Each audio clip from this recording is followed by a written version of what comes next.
Welcome, everybody. Welcome to our No Limits FAFSA night. We are so very happy that you are here with us tonight and joining us for our second round of FAFSA.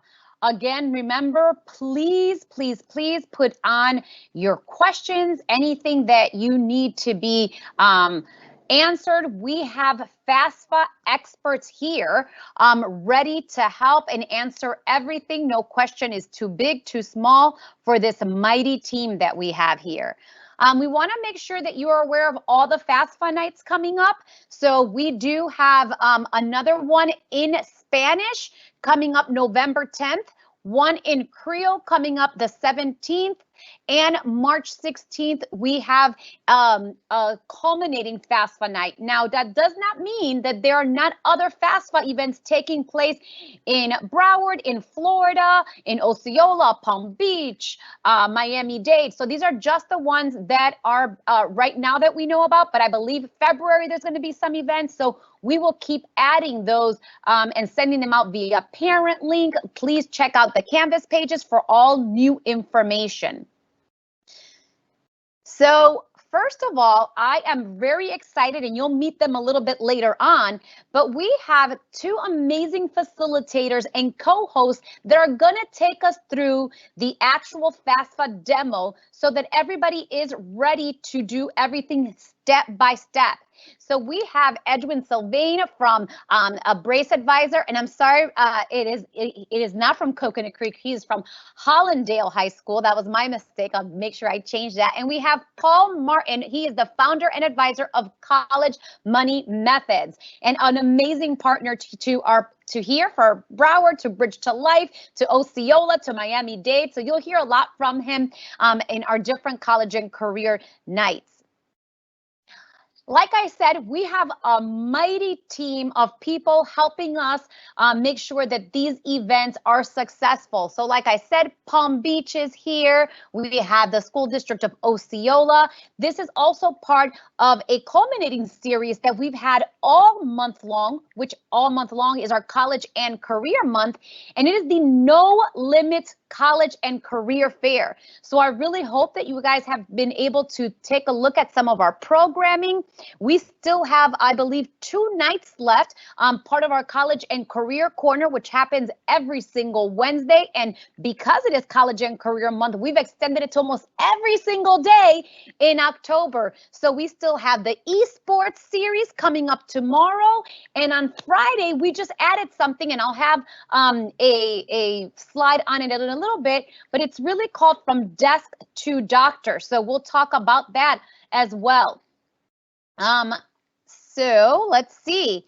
And I cannot express the thank you that I have for all of our volunteers and higher ed partners and all the partners that are here to make sure that everybody knows and is aware of all the FAFSA opportunities and scholarship opportunities. So we have Florida Atlantic, Broward College, McFadder Tech College, Kaiser University, University of Florida, Bethune-Cookman. We have our amazing Brace Advisors, University of Central Florida. We have our bilingual and ESOL departments, Weber University, Florida State University, TRIO programs.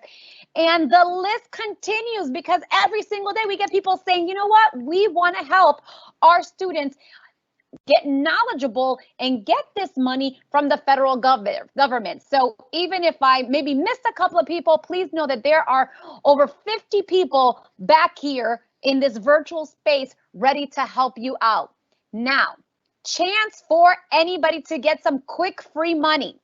Our local college access network, Broward Bridge to Life, is giving away gift cards. They are giving away $20 gift cards for anybody that submits their FAFSA and has the application to this address here by October. So October 31st deadline. I believe they were able to give out over $5,000 in gift cards last year. There is still time, first come, first serve. So please make sure that after you submit your FAFSA, submit your application over, let them know that you did it. And you qualify for that gift card incentive. So thank you to our amazing partners, our local college access network, which really does a lot of our our career series events. So please make sure if you do not follow them that you are following them. And this is just part of it. So B12 is hosting our FAFSA challenge this October. So again, go on the page. It is ending October 31st. And this is also an opportunity saying that if we have freshmen, sophomores, or juniors that help a high school senior complete their FSA ID, they can also qualify for this $20 gift card. So for more information, make sure you go to Broward Bridge to Life and check out all the details. But I mean, hello, $20? I wouldn't want to miss out on that. Now, like I said, South Florida is diverse. So we are going to hear from Marisol, who's going to welcome you in Spanish. So I'm going to let Marisol take it away for a second. Bienvenidos a la noche FAFSA. Estamos muy felices de tenerlos aquí con nosotros. Esta noche tendremos ayuda para las familias que hablan español, creol y portugués. Ustedes pueden escribir sus preguntas en español en el chat y nosotros le vamos a contestar en español. El objetivo es que nos puedan seguir al mismo tiempo con los facilitadores para completar la aplicación de FAFSA. Esta aplicación determina cuánta ayuda monetaria ustedes son elegibles. Estamos muy entusiasmados de poderlos ayudar a completar su aplicación esta noche. Recuerden usar el chat, pero si después de usar el chat necesitan ayuda extra, nosotros los dirigiremos a otro salón virtual donde recibirán esa ayuda extra de 1 a 1. Muchas gracias por estar aquí con nosotros. Sabemos lo mucho que a ustedes les importa su educación, así que vamos a terminar de completar la FAFSA hoy mismo. Gracias, Marisol. Thank you. Thank you. And again, we have people in the chat that not only speak Spanish and can answer your questions in Spanish, but also in Creole. And we have additional back rooms if you do get lost that we can help you with. So please make sure that you use that if you need to. And we also have closed captioning available. So if you want to put your closed captioning on, we have it available in 6 different languages. So what is FAFSA versus financial aid, right? This is the free application for federal student aid. The FAFSA application determines how much aid you are eligible for. And remember that there are different types of financial aid from the federal or institutional or private resources. So, and right now, the colleges have lots of money for them to match your aid, for you to get extra scholarships. So remember, this is not your first and last call. The FAFSA shouldn't be your only thing that you're completing. You should also be looking for scholarships and institutional aid. So sources of financial aid, scholarships, you do not have to give back. They are all yours. Grants, also all yours. Work study is when you're actually working at the college and it's helping you pay for your college expenses. So when you're completing the FAFSA, and I'm sure that our presenters will go through that, it'll ask you, do you want to see if you qualify for work study? And always say yes. You can deny it afterwards if you don't want a job in the college, but I've done it. It is a great experience and opportunity. And sometimes, for my benefit anyways, from when I did my work study program at my university, they were able to even give me scholarships for the good work that I was doing. And then, of course, there are student loans. So some people do not qualify for this FAFSA money or federal money, and they'll say, hey, do you want to do a loan instead? And you do not have to take it if you don't want to. Remember that we'll also talk about a little bit about unsubsidized loans and what that means, but it's just really at a lower percentage. So, and we have a whole nother college series that we're going to talk about federal loans and loans and all that other good stuff. So stay tuned for that. And why are we applying for financial aid, right? Because we know that cost of attendance versus tuition. Tuition is just the sticker price, just like a car, right? But we have other associated fees when it comes to FAFSA, and we have books and supplies. We have personal, we have health insurance. Do you want to go to the movies? Do you want to go out? Do you want to do anything while you're in college? Transportation, gas money, and of course, room and board. And when we talk about room and board, we also talk about food, right? Because you need food to survive. So what is all of that? All of this, financial aid will cover some of those expenses, if not all. I have to just plug in a quick story. I'm totally going off of the script, but I will tell you that because of the information that some of our students have gotten regarding scholarships and loans and bright futures and all that stuff, we had a student just email us that is one of our Brace cadets, and he's just is going to a university, and the university is paying him to go because he was able to get, bright futures and financial aid and scholarships and grants, and has not have to pay anything out of pocket. So all of these things are very true. So please take all the opportunities to make sure that you're applying for all types of financial aid. So what are some common challenges? Reading is fundamental, right? So we want to make sure that you take your time and read and answer everything. Do not leave anything blank. So you want to make sure that you enter the information that matches your FSA ID. And I want to pause there for a second, because this is not an information session that we are going to talk about the FSA ID. This is something that you should have done prior to coming in and doing the FAFSA. Now we have a back room saying, hey, I haven't done my FSA ID, help me. If you need help doing or completing your FSA ID, parents or students, please put that in the chat, and we'll make sure that you go to that room and then come back to this general FAFSA session, because you must do your FSA ID before completing the FAFSA, all right? Making sure that your parents' informations also match. Parents, if you have done the FAFSA before for either yourself or another one of your kids, that is going to be your same FSA ID. Don't ever lose that. It's going to be the same. Remember that you have to do FAFSA every single year. So this is a very, very important little pin and password. Please do not lose it. And this is a really cool graphic. I like to look at this a lot because it is some of the challenges, right? When it comes, we're going to get a lot of questions saying, who do I put as my parent when it comes to the FAFSA, right? So we have a little graphic to demonstrate, but if you're still having problems, go ahead and put it in the chat. We just want to make sure that you have this information available. And we also have in this graphic at www.browardschools.com/FAFSA. So that's where you just kind of get to know what kind of information you need, whose taxes you need for tonight's event.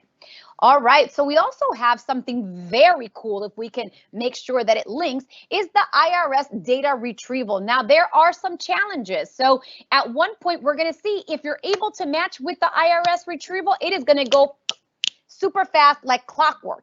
But if you've been a victim of any identity theft, or filed married, but both parents are filing as head of household or something like that, then we are going to have some problems when it comes to matching in the IRS. So we just have to do a couple of things further. But if you match, wonderful, it's going to go so much quicker.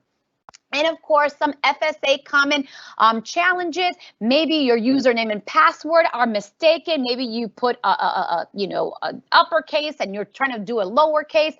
So we have to make sure that everything matches. If you have a 2 last names and you only put 1 last name, if you have a hyphen, like I said in the past, please make sure that you match with everything. That way we don't have any problems when it comes to that.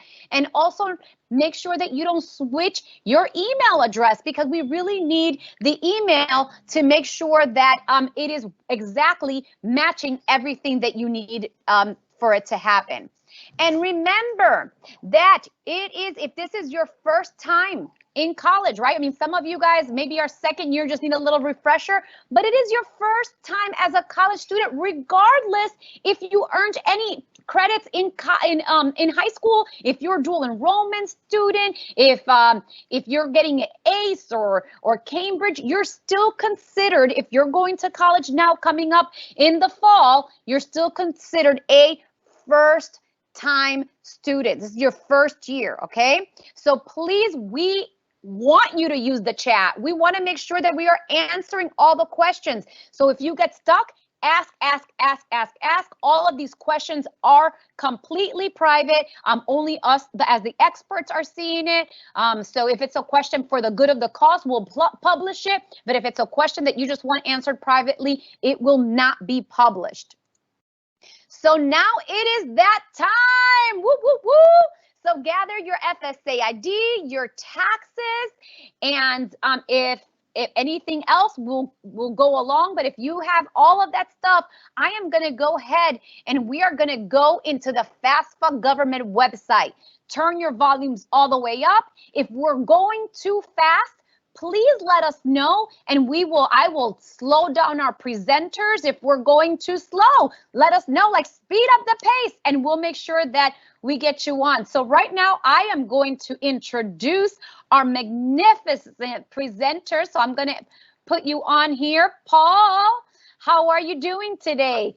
Hey there, I'm doing great. I'm super excited to help students get the money they deserve for college. Excellent. Great. Yes, and we have also Edwin. Are you on with us? I'm here. I'm ready to go. Okay, hold on. I'm going to send you live, and you can introduce yourself. You can see me? Okay. Yes, we can see you. Yep, I'm ready to get this money. I'm ready to get this money. I've been telling students all year long, it's about the money. Yes, right? Free money. So right. I can't get you by both. I wish I can get you guys both on the same screen split, but I can't. So I wanted all of our amazing people, attendees, to see the trusted men and individuals that we have tonight leading us through the FAFSA event and free money. So I'm going to go back real quick to Paul. Paul, if you want to, I think I cut you off first. I was like trying to see if I could put you guys on the split screen, but please introduce yourself. You can share your screen. I'll stop sharing and let us get this party started. FAFSA party. All right, let's do it. Let's do it. Yes. So again, my name is Paul Martin, and I'm an advisor at College Money Method. And the reason why I do this work is because I was actually a high school student down in Miami-Dade. So a county down, if you have any Miami-Dade people joining, a shout out. But also I live in Broward now, so I love Broward students just as much, and anyone who joined. But the reason why I do this is because as a first generation college student, I was the first person in my family to go to college.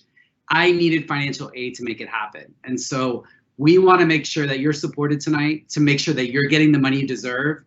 And so we're going to walk you through the FAFSA. I'm going to work with Edwin. He's going to help me MC this event, and we're going to get started right away. So I'm going to start to share my screen now. So does everyone see the FAFSA website? Not yet, but I may be able to do it. Okay, I put it up there, so let me send it live now. Excellent. All right. All right, we're there. So when you go to the FAFSA form, you're going to be able to log in two different ways. So one would be to access it as a student, and the other one would be to access it as a parent. So I'm going to be walking through and accessing it as a student, but whichever way you come in, you're going to follow me on the same screen. So if I'm a student, it's going to have me log in directly with my FSA ID. If I'm a parent, however, and I'm helping my student fill this out tonight, you're going to use the student's information, including their social security number, and hit continue, and then you will have the opportunity to start the application. So just want to be clear. There are two ways to enter this application, but tonight we're going to log in as a student, and we're going to go through the exact same screens together. So let me get started here. So Edwin, tell us a little bit about Hallandale and the students there. Well, I am the brace advisor at Hallandale Magnet High School. I'm very excited about this year because this is the first year that I actually get to work day in and day out with students. I started in April of 2020, worked for 3 weeks, and then went home basically until October. And then from October through the rest of the year, you know, it was some students here and there and mostly virtual. So this is my first year getting to know the students, getting to see them, work with them face to face. So it's been a blast. The students there are great. They are hungry, meaning, you know, they have a hunger for knowledge. They have a hunger for learning things about FAFSA, scholarships, you know, speaking mostly of our seniors, and they're ready, man. They're ready for that next step in life. So I'm there to help them. So I'm happy to be here to help the rest of our students that are watching worldwide, I guess, right now as well. Yeah, seems like it, right? Tonight's a worldwide event, so certainly that I'm so glad to hear that you're back in school with the students. So you can see here, I logged in. You can use your FSA ID, but you can substitute as well your phone number or email if you don't remember your ID, but you do have to know your password. So here we're going to start the FAFSA form. And the first key thing is that you have to create a save key. And please make it something that you're going to remember. And importantly, write this down.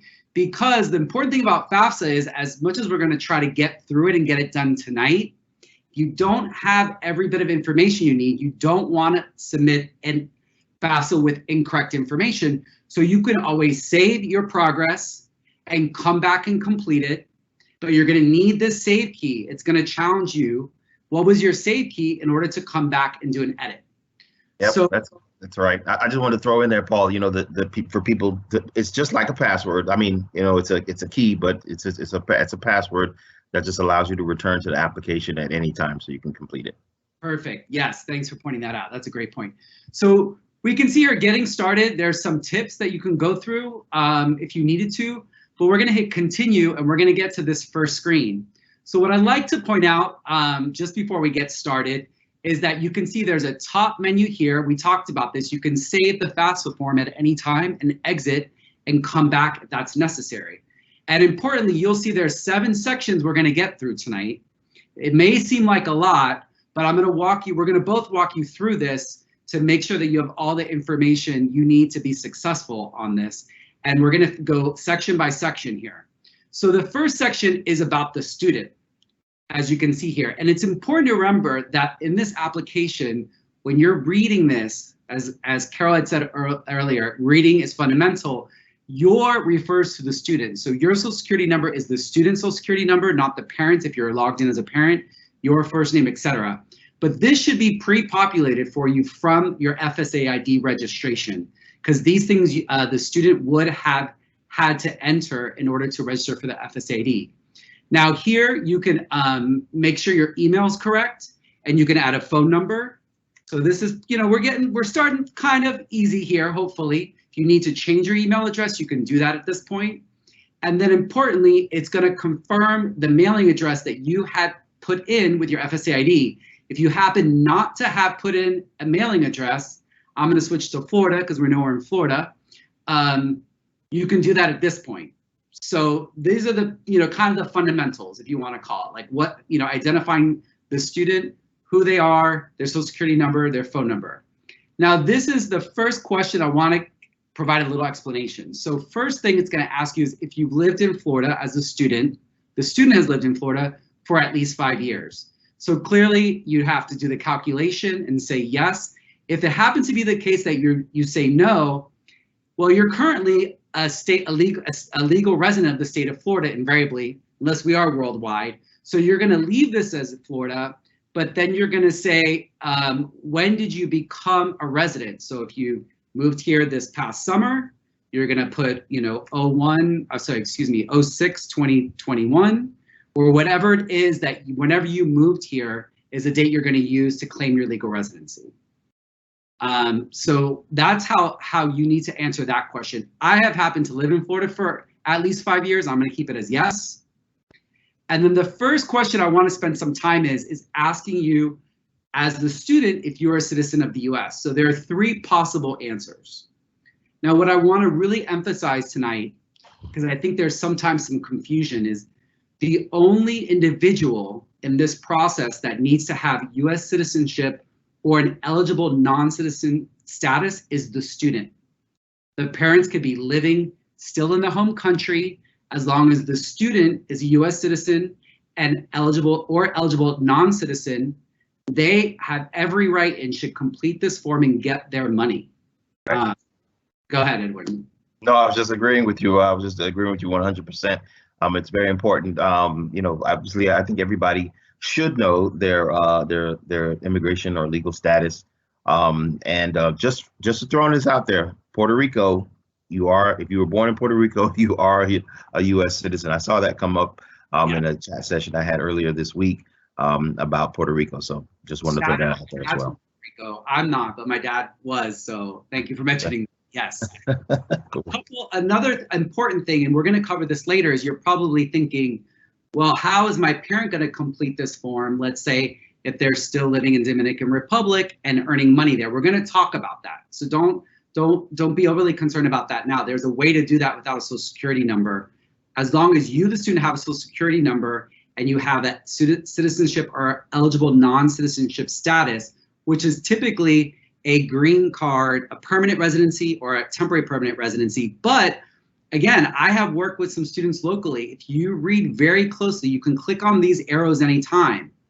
I am working with a student who's currently has a refugee status from Venezuela because they had to leave their country, but they're not yet a full a permanent resident, still eligible.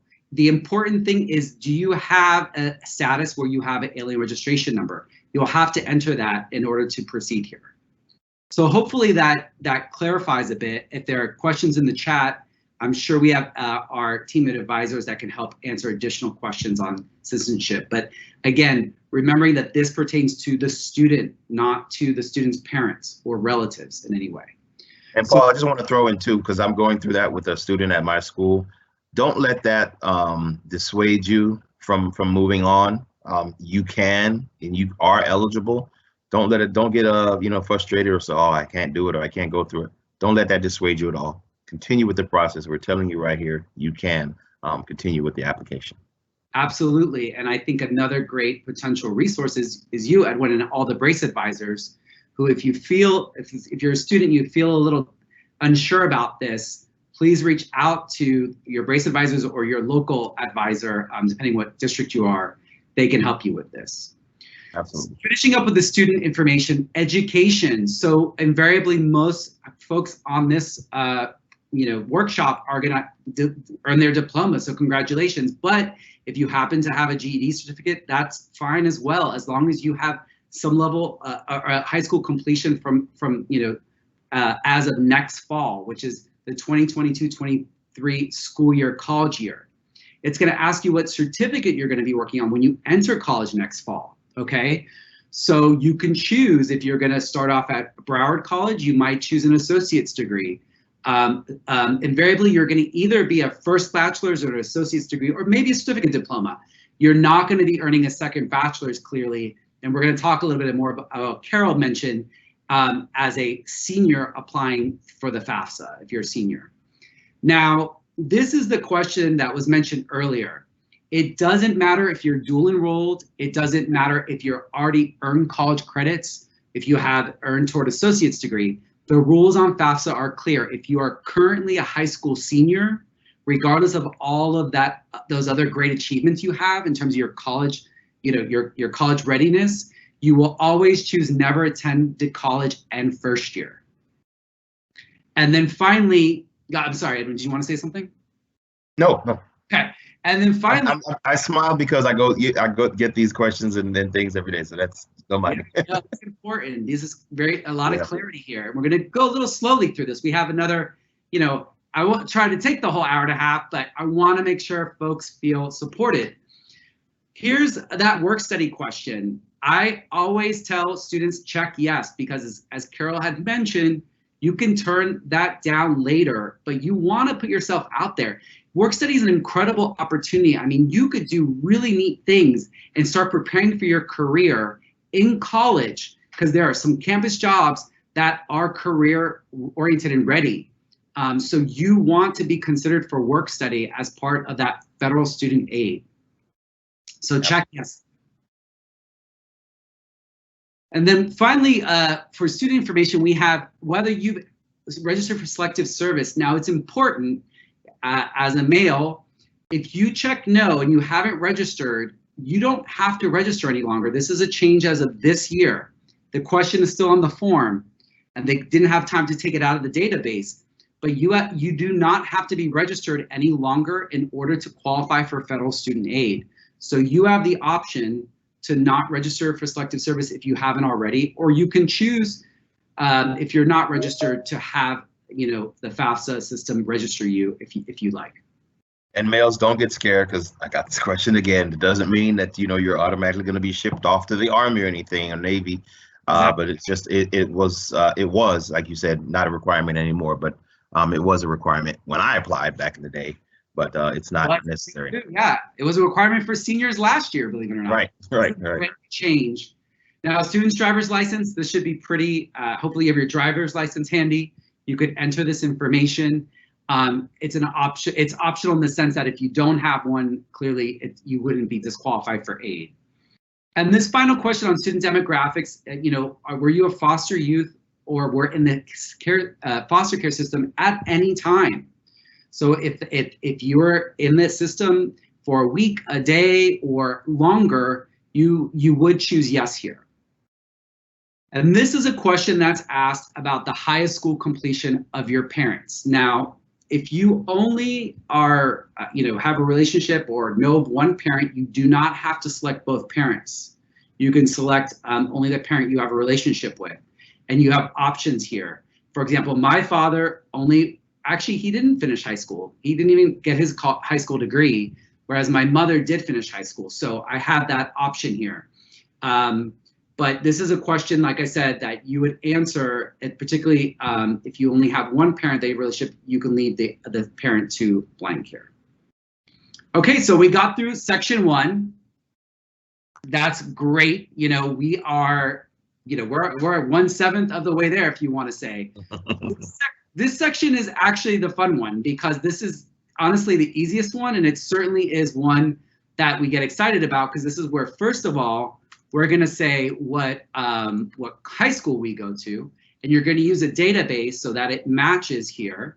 So here we got, am I looking at that charter school? Or look at the high school, correct, Edwin, for you? Hallandale High School? That's correct. Yep, Hallandale High School. So we're going to Hallandale High School. Shout out to anyone who's joined from Hallandale. And, it's confirming that information here. Now, like I said, this is the fun part because now we're talking about going to college. So we're going to start to put those colleges in here that we want to receive our application, and for them to know, what federal student aid we qualify for, because this application, as Carol has mentioned, will qualify us for money from the US government. But importantly, there may be scholarships or other money from those institutions that we want to be eligible for. So I know we have folks from the University of Central Florida here. So I am going to type this as my very first school that I want this application to be sent to. So you can see here, it gives you that option. And I'm going to select to live on campus my first year. And then you could add more schools, up to 10 schools on your first submission. Now, if you're an ambitious student, and you have more than 10 schools you're considering applying to, don't worry. After you've submitted the application and the schools that you initially have put on the application have received your FAFSA, you can go ahead and delete that school and add additional schools. So again, you're only going to have 10 school option on your first submission. And the other thing to be aware of here, of course, is if we're also considering Florida International, which we should as local students potentially, we have to make sure we're electing the, well, this is one campus, but if, for example, I know Barry University has 2 campuses. We have one down here, which is the traditional campus, if you want to say, and one in Orlando. So be aware of what campus you're selecting and make sure it's the right campus that's getting your financial aid application. So I'm going to just leave it at 2 schools for now. I got to make some decisions, and I can always add more schools later. So if you don't have your full school list, it's not a reason not to submit FAFSA tonight. You can always submit the FAFSA, have it processed and sent to your current schools, and go back, as mentioned, and add more schools, or if you need to, delete schools and add schools that you weren't able to. Very important to know because, guys, as you started this application, remember the save key, remember all that stuff that you had saved in there. That helps you when you need to go back and change anything. 100%, 100%. Okay, so now we are in a dependency status. Notice the box says you and your always refers to the student here. So again, if you're a parent and you're eager in helping your students out, when you're in this student information, you can see here, student marital status, be aware. it's a legitimate mistake, and I've had a lot of parents make that mistake because you're filling out the application, you think it's asking about you. This is student. So first thing is the student single, married, separated, or divorced? So in this case, I'm single, but what this is doing is determining whether a student can apply as an independent student, which basically means they do not have to submit their parents' information with the application, or whether they're going to be considered a dependent student, which effectively means to have the application be complete for processing parent financials. This parent demographics and financials will be two areas that I have to complete before I can accurately submit my application. So if I happen to be married, that is the one category where if I'm a married student, I'm automatically considered independent.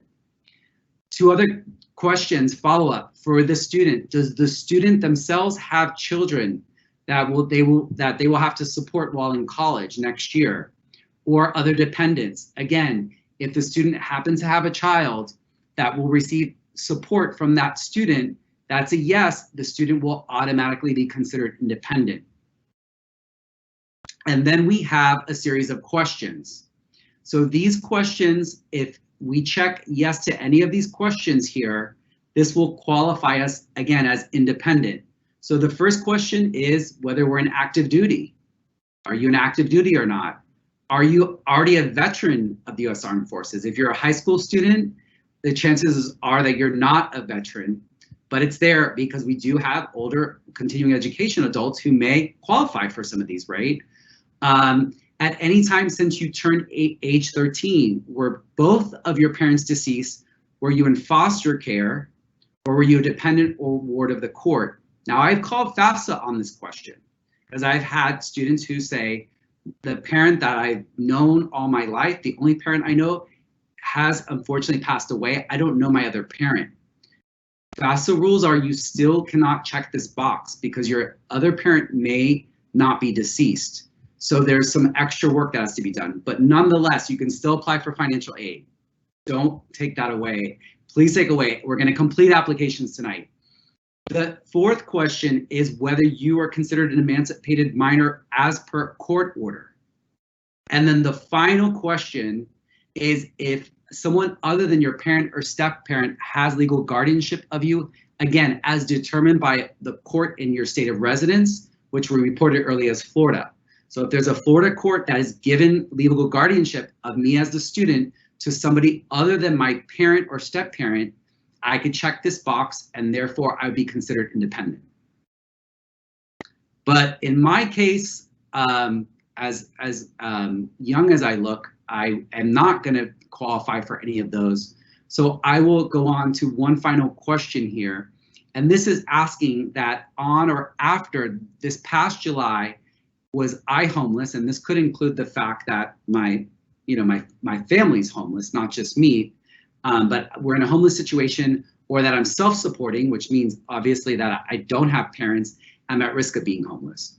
Now, if you answer yes to this question, you will have to provide documentation on that homeless status. So just be aware of that. In this case, thankfully, I'm not homeless. So what it's going to lead me to is ultimately the FAFSA's determination. So it's by answering these questions that it's going to tell me I'm actually a dependent student, okay? So we don't get to choose as students whether we're independent or dependent.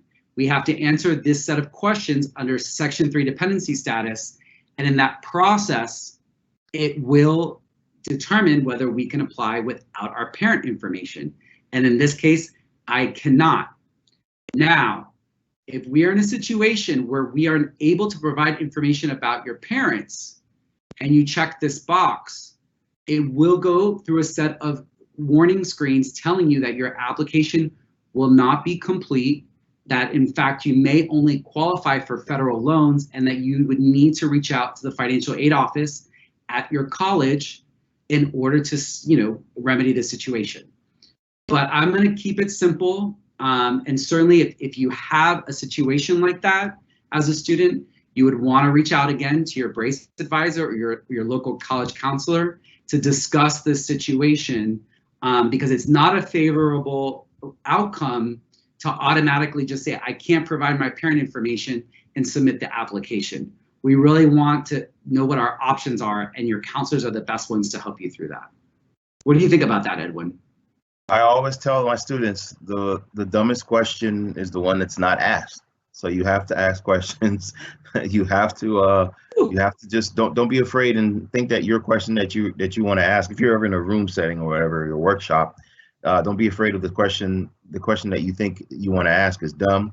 Somebody else may be thinking it and they just don't want to ask it, either. So ask questions. That's just the only way to obviously find out things, and it's never a dumb question if you ask it. I love that. I'm gonna have to write that down and use that. You can have it.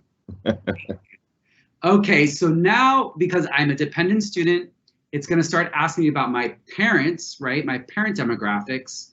Now we're starting the parent section, as well as my household, basically my siblings, etc. So I'm just gonna flip to this. As Carol had mentioned, this is on the browardschools.com/FAFSA website. But this is a great graphic to help you understand who's reporting. I do want to emphasize this at the bottom. The following people are not your parents unless they've legally adopted you. So if you happen to live with a step parent because your parent passed away, grandparents, foster parents, legal guardians, we talked about that. If you are under legal guardianship, they are not your parent. You're not reporting any of their information. Older brothers and sisters or aunts and uncles. And I know we have some family situations, many in South Florida, where we have students living with relatives because that's the best choice for the student. Well, you will not be reporting any of your relatives' information on this form. In fact, it says very clearly, parent means your legal parent, which would be either your birth parent or if you were adopted. So if your birth parent, again, does not live in the United States, you're going to have to get some information from them to be accurate in the application. But as mentioned, if the simplest case sometimes is if both parents are married, we have to report both parents. In the case that your parents live together, but they have filed for divorce, they are divorced, they're separated, or they just never got married but decided to live together, that's great. It could be a great living situation, but in that case, both parents will have to report on the FAFSA, okay? Now, if it is the case now that you have two parents that do not live together, regardless of their marital status, were never married, divorced, or separated, and don't live together, then you will have to determine who you've lived with the most for the last 12 months prior to this application. So if we submit this tonight, we need to look at the 365 days prior to tonight. Where did you live the most? That is the parent's information that needs to be on the application. And in the odd case that it's a complete tie, half and half living situation, it's the parent who's provided you the most financial support. Now, here's the other thing to remember, and then we'll get into it, is that if your parent, if your custodial parent, so if you're in a situation where your birth parents no longer live together, you're going to only report the one parent. If your one parent has remarried and you have a step parent, even if the step parent hasn't legally adopted you, both your parent and your step parent need to report to the FAFSA. So those are some questions. I'm sure that chat might be buzzing a little bit for some additional clarifications, but that's the entry point. So we need to know if our parents are not living together, who we've lived with the most the last 365 days, and importantly, if we've lived with one parent more and that parent is remarried and you have a step parent, even if you're not legally adopted, we're going to be, we're going to be reporting both parents. So here I'm going to say that I'm going to have my parents did get a divorce, so they're separated.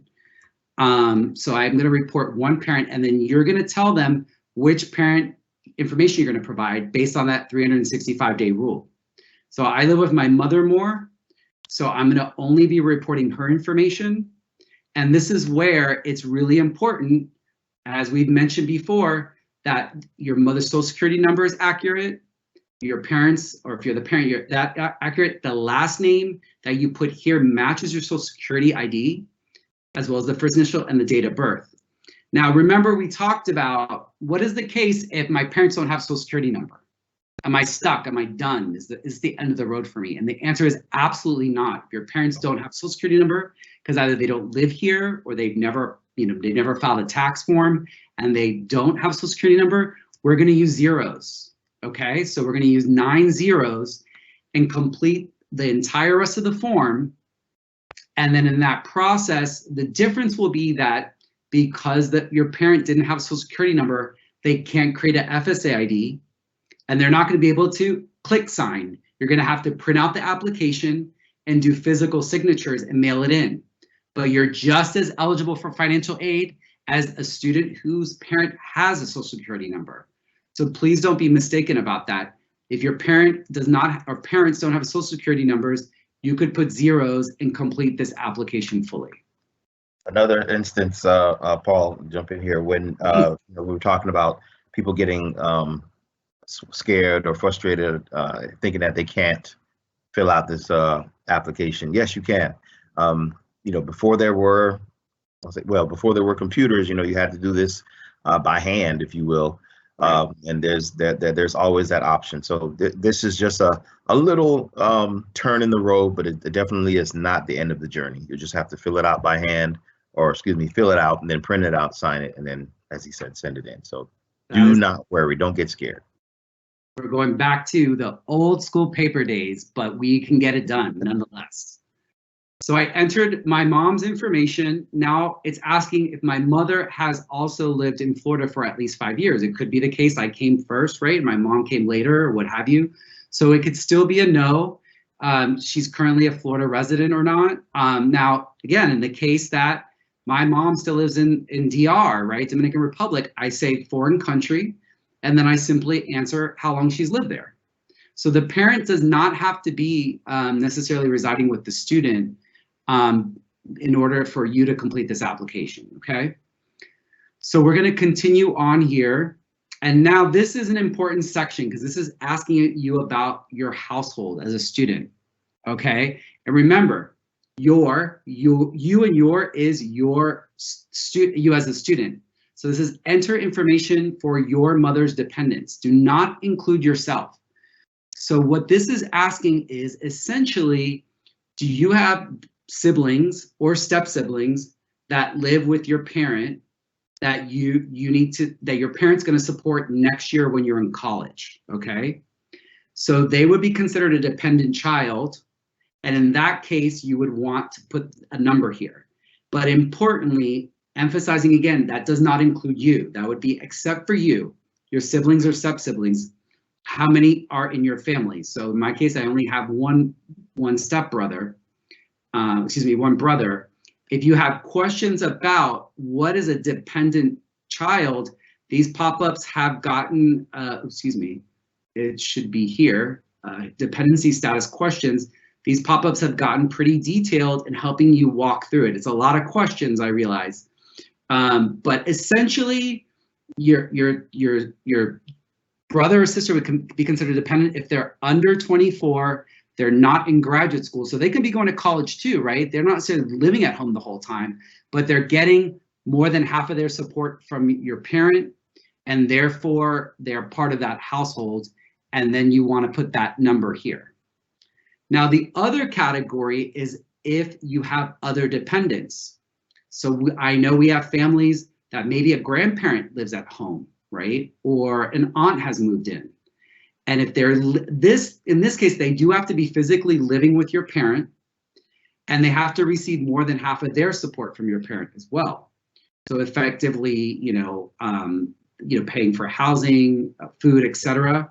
And that support has to continue next year. So that person, if you have an aunt living with you today, will she be living with your mom next year when you're in college? If all of that is the case, or a grandparent, we want to include them in the household count. So I happen to have a grandparent living at home, and we'll live there, anticipate until forever, so I'm going to add that person. So this is a new graphic they've added. So this is a summary of your household. So I have you, the student, which is me, my mother. I have another sibling, my brother, who's a dependent child of my parent or my mother, and another dependent, which is a grandparent. So I have 4 total in my household. And this is a good check because in case you included yourself in the earlier screen, you're going to see, oh, my household is larger than I thought it was going to be.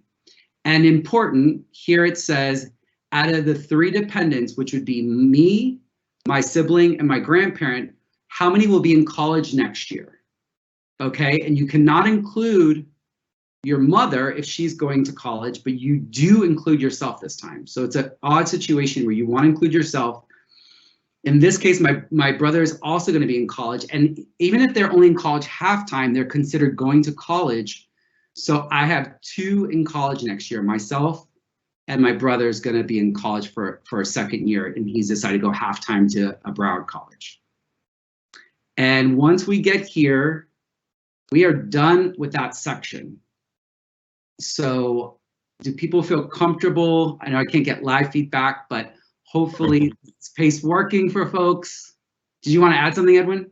Yeah, I was just going to say that one of the key things to doing this, ladies and gentlemen, is it's just patience. And, you know, all of the questions that they're asking you, this is not an application that's, you know, trying to get you or Right. trying to trick you or anything like that. The questions, like as we said, even down to not having social security numbers or knowing parents and things like that.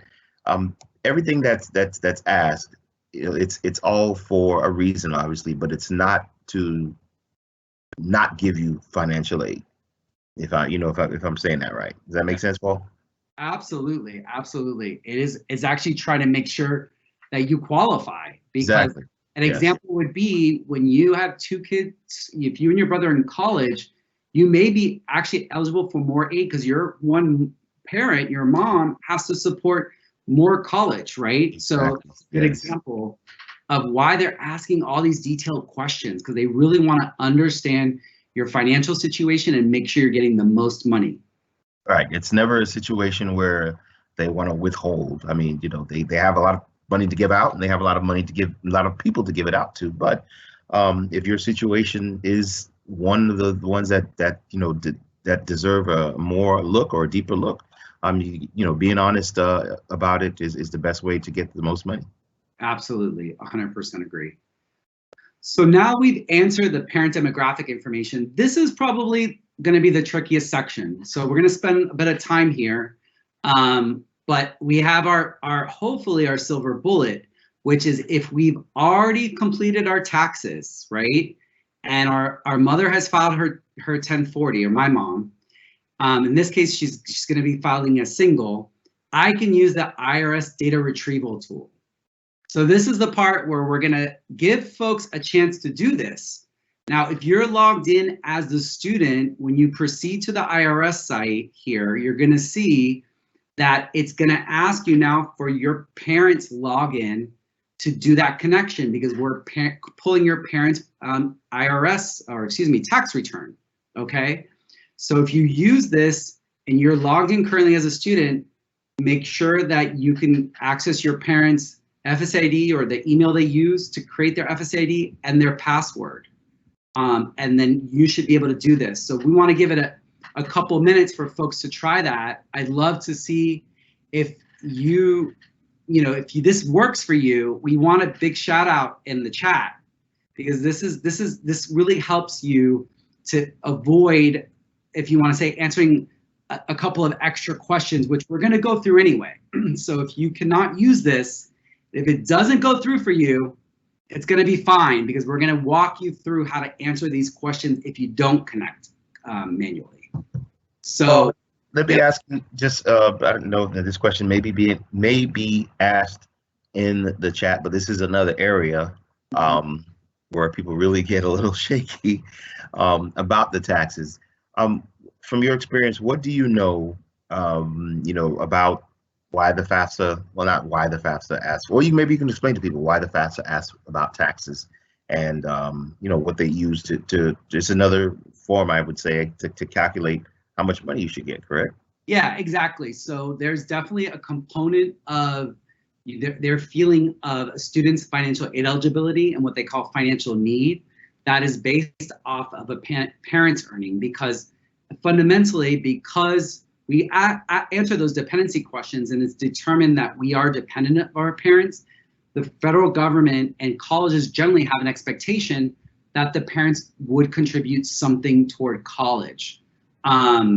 So, you know, that's how the rules work. And so therefore, there's an ask for that parent income so they can make sure that they're right sizing, again, that financial aid package based off of that family's need, which is invariably based off of their income situation. So that's a really great question, though. I mean, it's an important concept in this, for sure. Yeah, and it's another area where, you know, when people are doing this form or this application, they get a little shaky, like, oh no, tax information. No, nope, yeah. They're not trying to get you. Once again, they're trying to give you.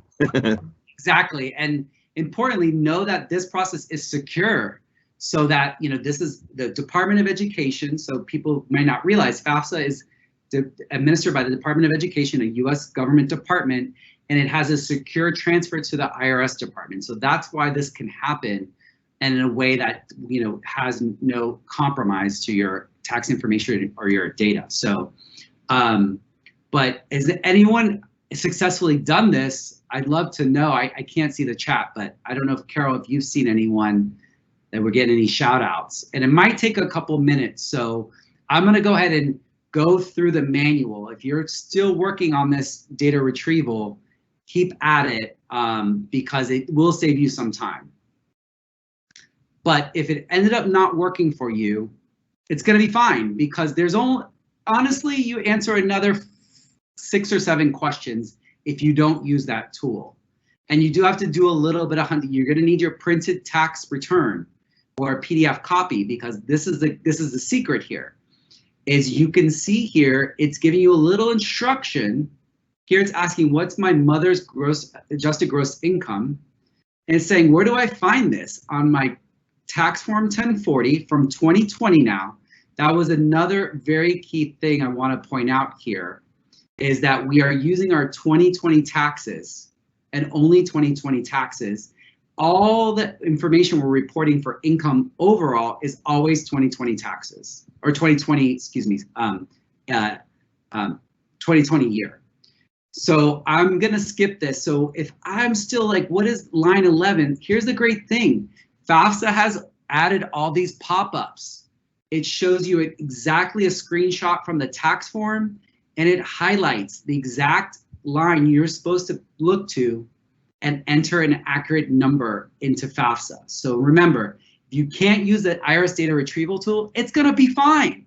Because look at this, this is a very visual approach, so that you make sure you're picking up the right number. You don't even have to understand what a gross adjusted income is. You just have to click here and make sure we go to the first page of our 1040 and pick up line 11. So in my case, you know, let's say I earned 45,000, my mother earned 45,000 last year.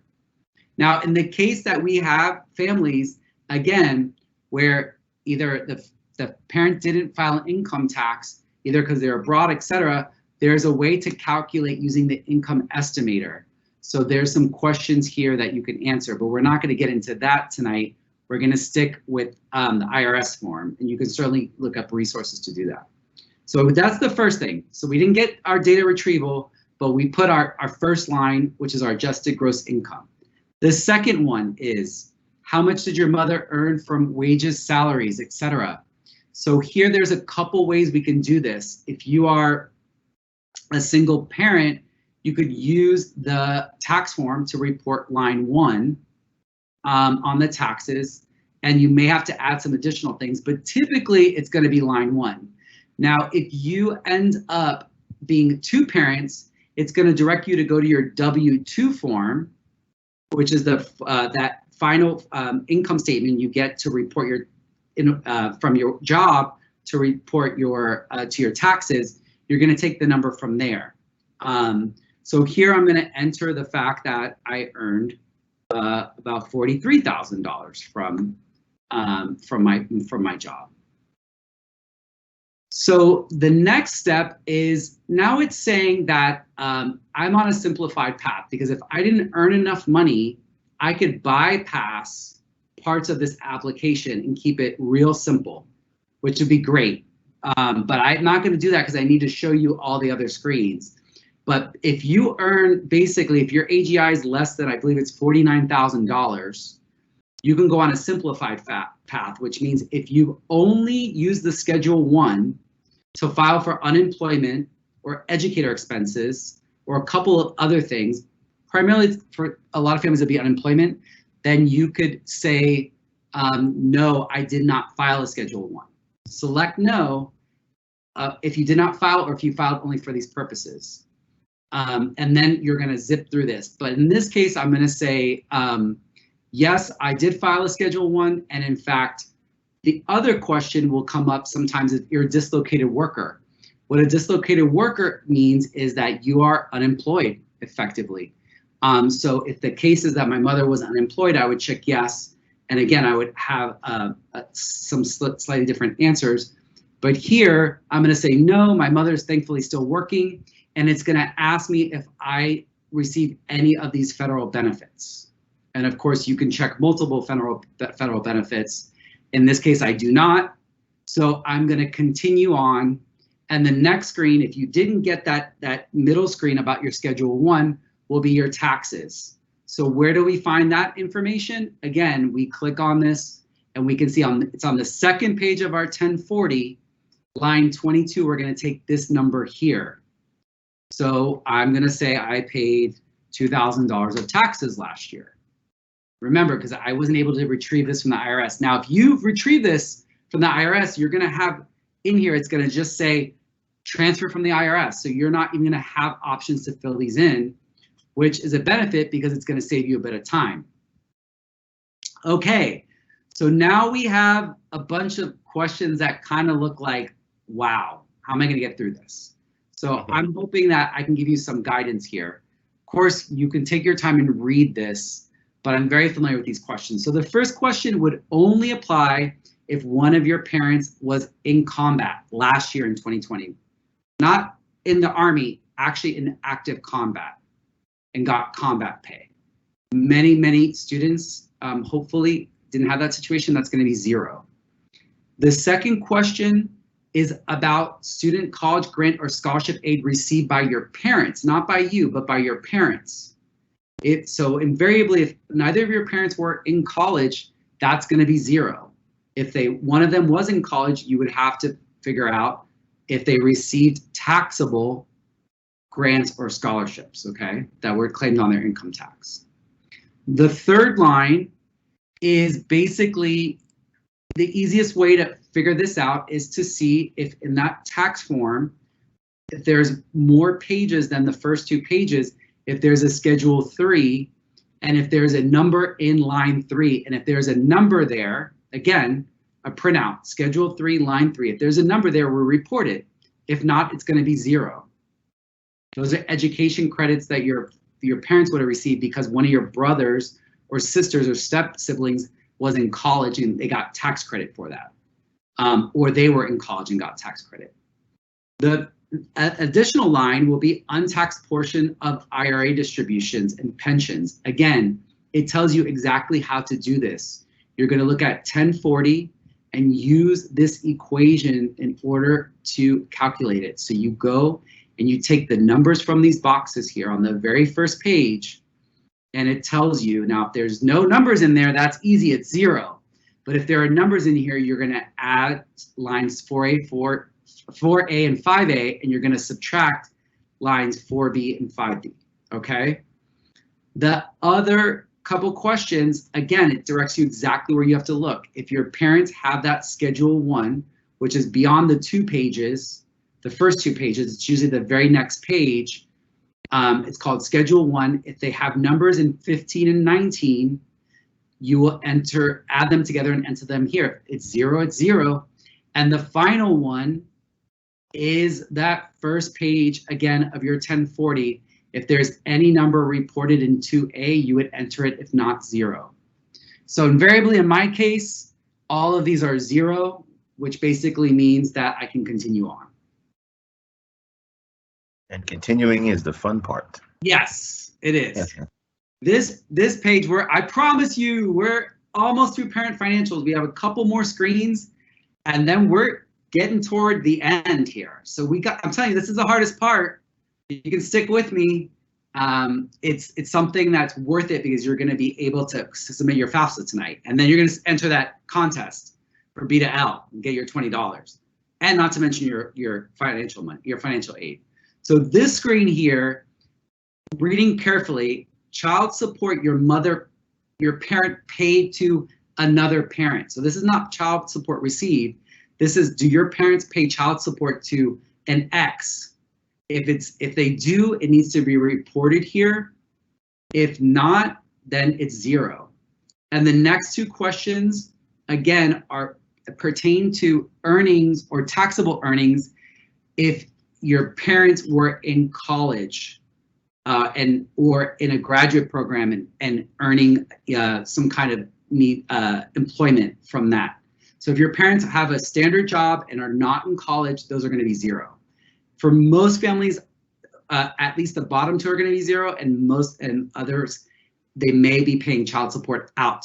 So that's money leaving the family, your household, to pay child support. Okay, this is the last, probably, if you want to say, scary screen. So this is a final screen asking about untaxed income your parent is receiving. So that means this is not information that's going to be on your tax form anywhere. So we can leave the tax forms behind, but we have to answer these questions. Now, the first one is child support received by your parent. So if my mom receives child support, and she does because we're a single parent and she has, court-ordered child support, I put the total amount received for 2020. Remember, all of these income questions were only pertaining to 2020. So last year she received $12,000 in child support. Housing, food, and living allowances, these are typically, if you're a military clergy or others and you're getting, free housing as part of your work benefit, etc. You'd have to calculate what the market equivalent of that is and put that here, but it does not include on-base military housing or basic military housing assistance. That's a carve-out. Now, this one is one that a lot of parents may have to report. What this is asking is if you've contributed any money in 2020 through your employer's retirement plan, that is pre-tax, right? That's a 401k you're contributing to. If you're in education, it's a 403b. That has to be reported here. And again, for the full amount for 2020. The easiest way to find this is to pull out your W-2, pull up this screenshot, and it tells you exactly what box in your W-2 to find this information. It's going to be box 12A through 12D. But importantly, and this is very important, only report and add up numbers that map to these letters. So in 12D, A through D, there'll be a letter code and a dollar amount. So I know a common code family C is DD. That is your basically healthcare benefit. That's how much the employer is paying for your healthcare premium. You don't want to report that. You only want to report these 6 possible letters here. And of course, if we have 2-parent income, then we have to go to both W-2s, look at both box 12A through D and add those numbers together, because this is asking for parent or parents. I happen to be a single parent. And the final 2 questions here are going to be around veterans non-education benefits. So again, unless your parent was a veteran, this is going to be 0. If they are, they may be receiving certain types of benefits that aren't education related. That amount has to be reported here. And the final one is untaxed. Remember, these are all untaxed income, such as workers' comp disability benefits. I'm going to pause here because I work with a family whose the mother has disability payments from Social Security, and she put a number here. Well, those Social Security payments are taxed, so they were already in her tax number that she put on that first screen, which is called the AGI. So if you have to be clear that what you're reporting here is not showing up on your tax form, because if you're putting a number here that you're already reporting on your tax form, you're over reporting your income. Now, if you happen to have done the FAFSA and this has occurred, you can always edit your FAFSA. But just be clear, these are all untaxed income. So this would be stuff that doesn't show up on your federal tax return.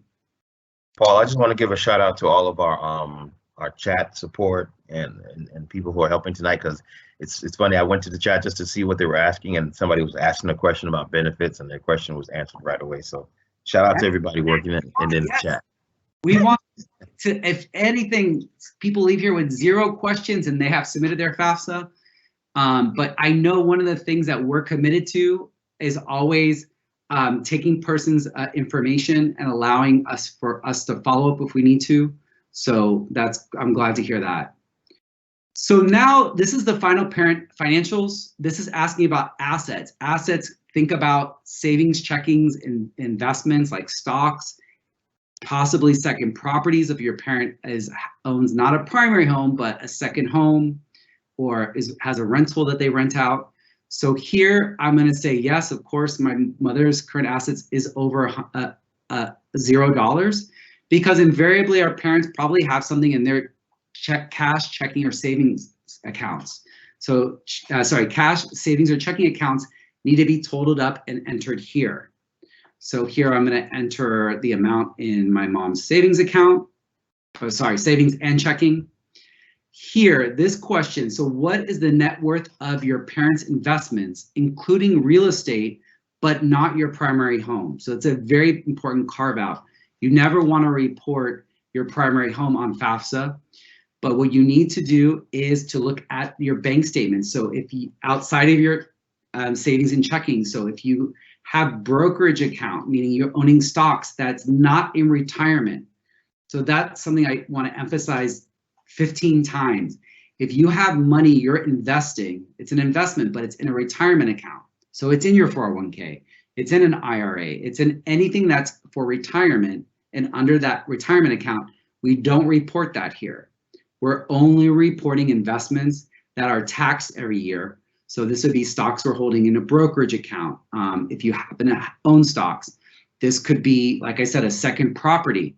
If you have to report other properties, very important, you would report the equity value, not the market value. So if you go to Zillow, you see this big number, we don't report that necessarily. You're supposed to deduct any mortgages or loans you have on the property to get to what the equity you own in that property is. So if you need some direction here, because we need to get through this, here is some direction in terms of what investments include here. So there's a whole list here you can go through. Importantly, another investment some folks might have is Florida prepaid. The value of your Florida prepaid, not the value when you go to college, but what is in that account today needs to be reported here, or if you own a 529 plan. So those are things that if you don't have all that information right now, that's okay. Put a placeholder number and make sure you go into those accounts and add those up and make sure you report that accurately. So here we have, let's say I have $23,000 because I have a Florida prepaid for my 2 kids. And then if you happen to own a business that's more than 100 employees, you will report the value of that business here. I'm not going to go through that calculation, but if you own a small business, you have a side business, as long as you're under 100 full-time employees, you report 0 here. Okay, so guess what?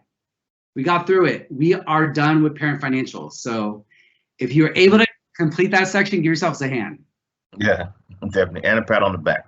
And a pat on the back. I mean, that is, they ask a lot of questions because they want, as we've been talking, Edward and I are talking about, to give you the most financial aid. So, all right, let's wrap up with student. And then we're going to be done. We're going to celebrate. So as a student, this is, again, asking about your filing status as of 2020. So all your income questions will be for 2020. Similarly, if you have happened to earn enough money to complete IRS form, congratulations. That means you're a hard worker, but you can use the IRS data retrieval tool just like you did for your parents.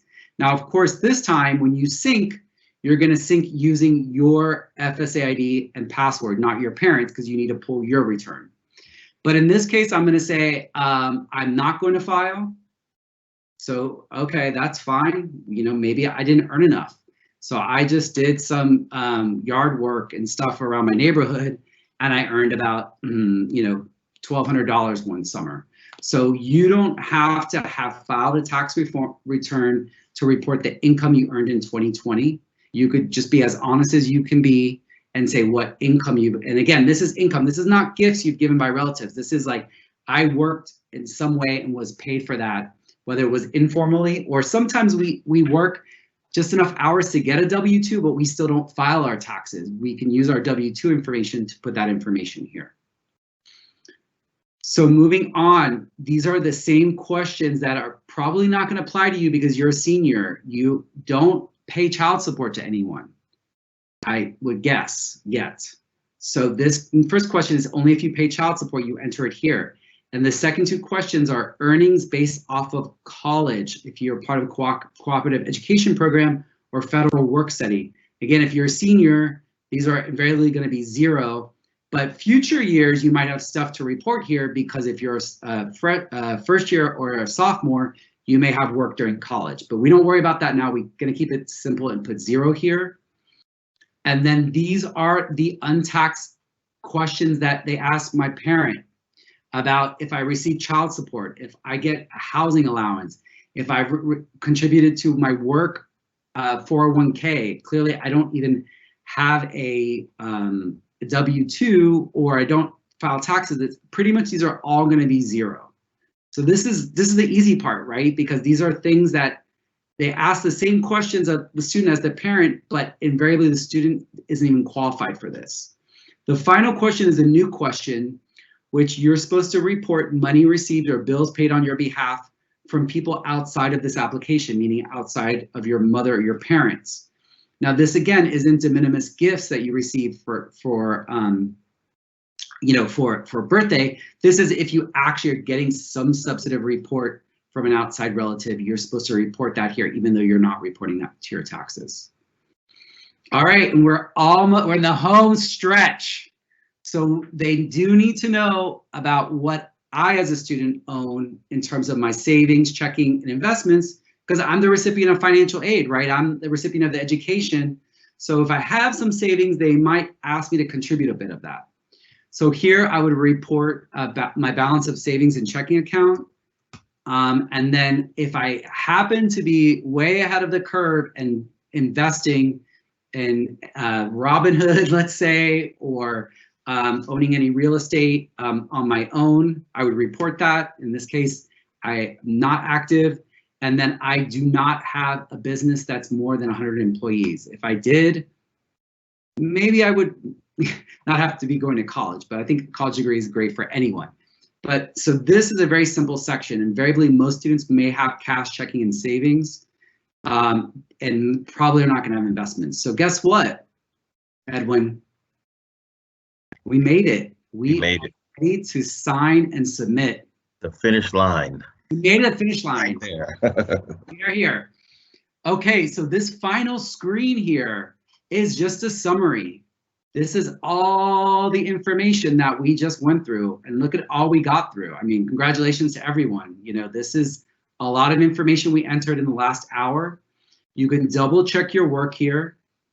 Clearly you want to do that before you submit. And if you have revisions, you can click directly on the link next to that information that needs to be revised, and you can change that. Because we haven't submitted it, we can change this as many times as we want. Right. If we put in here, oh, remember we talked about parent investments, excuse me, I'm scrolling through real quick. We're like, oh, I forgot what's in my Florida prepaid. I put 23, I need to get a better number. We can save our application at this point and come back and update that. I would recommend not to submit this unless this information is correct tonight, because then you have to go through a revision, a formal revision, which doesn't penalize you in any way. It's just a little bit more of a headache. It's right. To make sure this information is accurate and then do a final submission. And Paul, we should also mention too that whenever you submit, and if they come back and ask you to submit something or change something, you don't have to go through the whole entire process again. It's just simply by going to that one section, whatever it is that they need corrected or may need some more information on, and then you just correct it or give the information, and then you're done. You resubmit. That's an excellent point. Yeah, so you won't have to start from the beginning. It will save your information. Here's another tip. If you do have to check some of this information, if you click print this page, you could print it out or you can save it as a PDF, and then you don't have to be in the application to double check your work. You have the same information. Now you can go to your bank accounts and double check your information. So that's another tip potentially. But in this case, I'm sure that my information is correct because I came prepared. I hit continue, and here's where we get to the magic.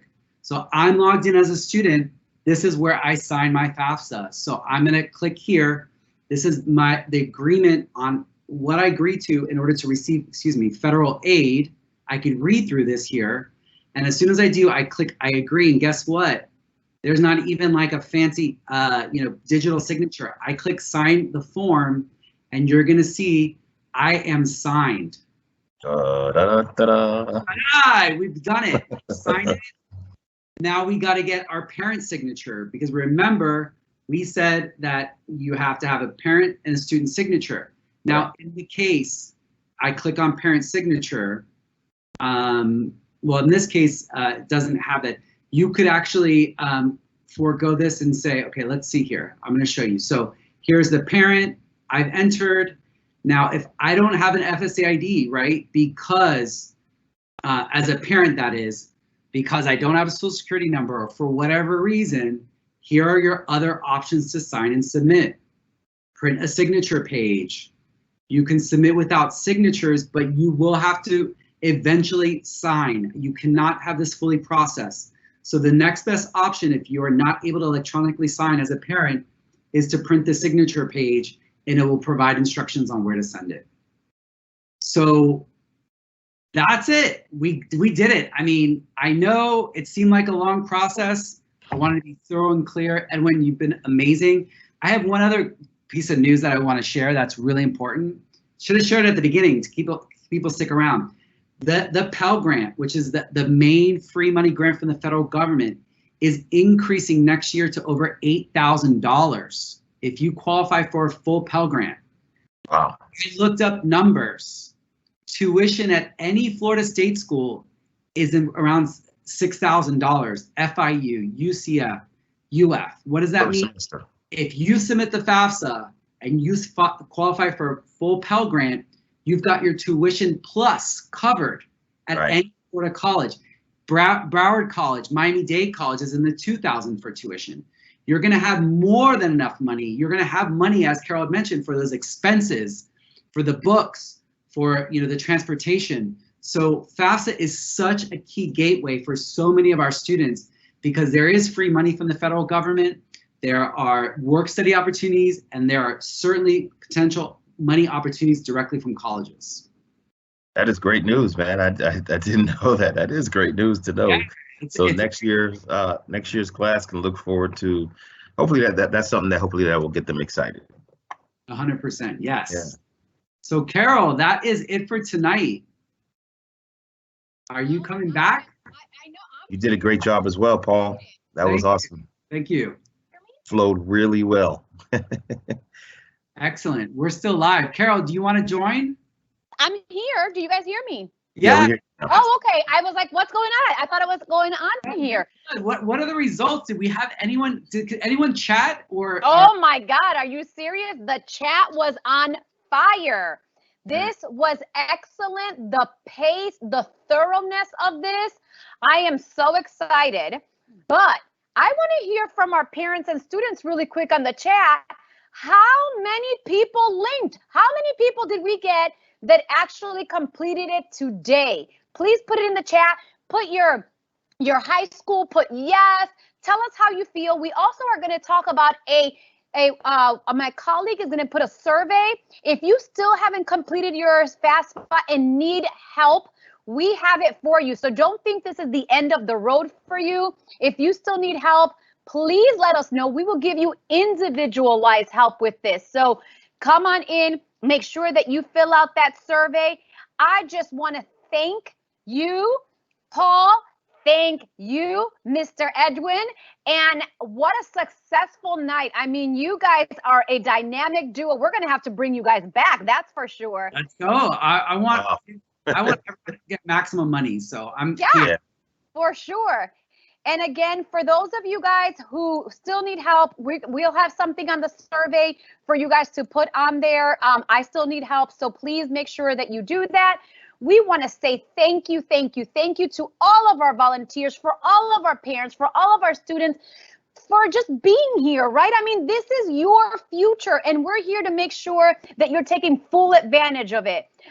Remember that we have our college and career corner, so I cannot let us go out without really talking about these amazing career series that we have every Wednesday.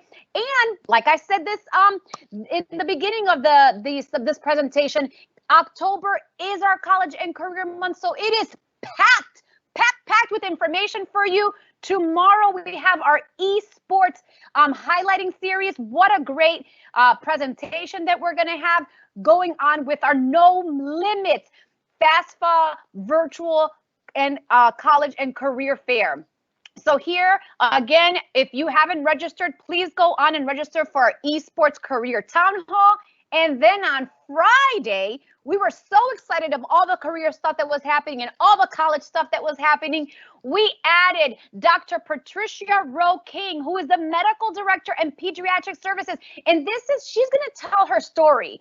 And I highly recommend you spend our Friday here with B2L, because it talks about how she became, it calls from desk to doctor. And it is an amazing series for everybody. So please join us on Friday. Don't forget about our other special FAFSA events. And the last thing that I want to talk about is that remember that all of this is recorded for everyone. So if you think, oh my gosh, like I didn't catch on all the way, or I still need help, let us know. Everything is recorded, and we will be doing this in Spanish and in Creole for everyone. So thank you all for being here. Thank you for the volunteers. And remember too, where there's a will, there's a way, and there is free money waiting for everybody. So we are signing off. Thank you, everybody. Have a wonderful rest of your day, week, and happy College and Career Month.